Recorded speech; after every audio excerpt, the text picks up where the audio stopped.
أولياء الله ليسوا عبارة عن جماعة متميزين لهم وضع خاص، لهم صفة يعني شاذة عن بني الإنسان. لا لا لا لا. أولياء الله هم الذين آمنوا بالله، وهم الذين وضعوا تقوى الله نصب أعينهم، نصب أعينهم. ربما ينحرفون لكن سرعان ما يعودون، ربما تشرد بهم نفوسهم إلى الأهواء لكن سرعان ما يتوبون ويعودون. نعم. فأولياء الله عبارة، ممكن كل واحد ممكن يكون من أولياء الله يا أخواننا، والله هذا شيء بسيط جدا، لكن المهم أن يكون الإنسان جامعا بين هذين الأمرين، الإيمان والتقوى. انظروا إلى قول الله سبحانه وتعالى. التقوى، ما هو التقوى؟ كثيرون هم الذين يتصورون المتقي هو الذي لا يعصي الله أبدا، لا يمكن أن تقع منه معصية. لا. انظروا إلى قوله تعالى: وسارعوا إلى مغفرة من ربكم وجنة عرضها السماوات والأرض أعدت للمتقين. من هم المتقون يا رب؟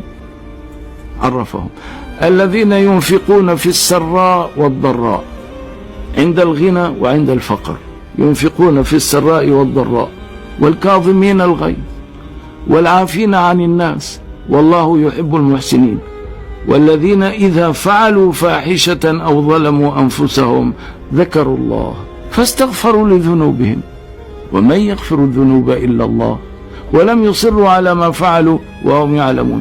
إذا المتقي ممكن أن يرتكب فاحشة، ممكن أن يعصي الله. لاحظوا كرم الباري: والذين إذا فعلوا، يصف المتقين هم كذا وكذا وكذا، ثم يقول: والذين إذا فعلوا فاحشة، نعم وقعت منه فاحشة، أو ظلموا أنفسهم ذكروا الله، تذكروا الله فاستغفروا لذنوبهم ومن يغفر الذنوب إلا الله.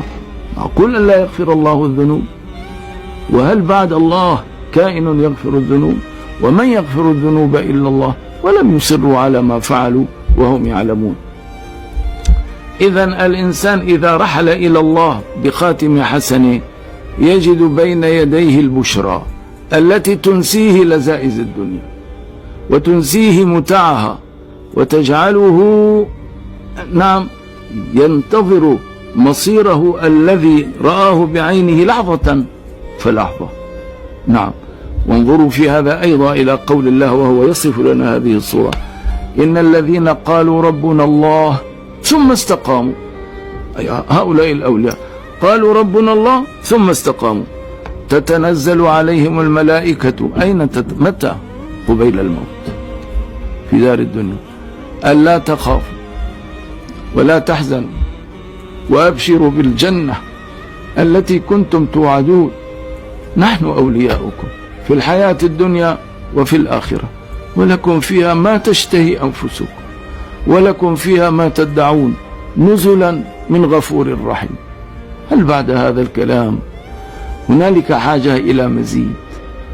يصور لنا بيان الله عز وجل حالة الإنسان طريح الفراش الذي دنا منه الموت وشم رائحة الموت وبدأت السكرات في كيانه، وكان لا أقول من الناس المعصومين، ما في إنسان معصوم من المعصية، لكنه كلما عصى الله رجع إليه، كلما انحرف تاب إليه.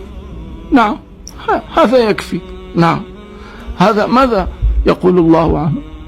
إن الذين قالوا ربنا الله ثم استقاموا تتنزل عليهم الملائكة، ملائكة الرحمة قبل الموت. نعم، قبل الموت: ألا تخافوا ولا تحزنوا. الموت ليس كما تتصورون، ليس كما تتخيلون. الموت معانقة للنعيم الذي ينتظركم والذي تنتظرونه. نعم. نحن أولياؤكم في الحياة الدنيا، في الدقائق الباقية في حياة الدنيا، وفي الآخرة، ولكم فيها في الآخرة يعني ما تشتهي أنفسكم. هذه هي الجنة، ما تشتهي أنفسكم ولكم فيها ما تدعون نزلا من غفور رحيم. نعم. أنا أسأل الله عز وجل أن يجعل مآلي ومآلكم من هذا الصنف، وأن يبشرنا ملائكة الله سبحانه وتعالى بالمغفرة والرضوان والنعيم.